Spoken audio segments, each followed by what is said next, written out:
Engineer Mominul Haque সাহেব আল্লাহর কাছে ক্ষমা চেয়েছেন, আল্লাহ তাকে ক্ষমা করবেন অবশ্যই, ভবিষ্যতে তিনি সতর্ক থাকবেন। তো যে লোকটা এই বিনয় প্রকাশ করলো, ক্ষমা চাইলো আল্লাহর কাছে, আমরা কি তার সাথে থাকবো না?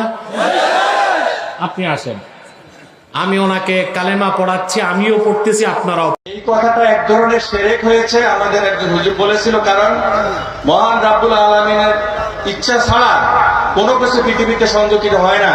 সেই জন্য আমি আল্লাহর কাছে ক্ষমা চেয়েছি। আজকের হাজিরিন এবং আমাদের বিশিষ্ট ডক্টর এনায়েতুল্লাহ আব্বাসী সাহেবের সামনে রেখে আমি মহান রাব্বুল আলামিনের কাছে ক্ষমা প্রার্থনা করি, ভবিষ্যতে যেন আমার এরকম ভুল না হয়।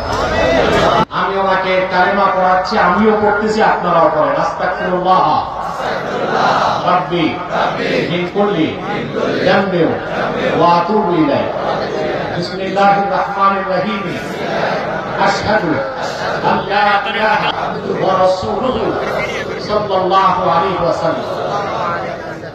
আমি আজকে প্রাণ খুলে তার জন্য দোয়া করে দিলাম এবং আশা করি তার ভবিষ্যৎ চলার পথ কণ্টকাকীর্ণ মুক্ত থাকবে ইনশাআল্লাহ।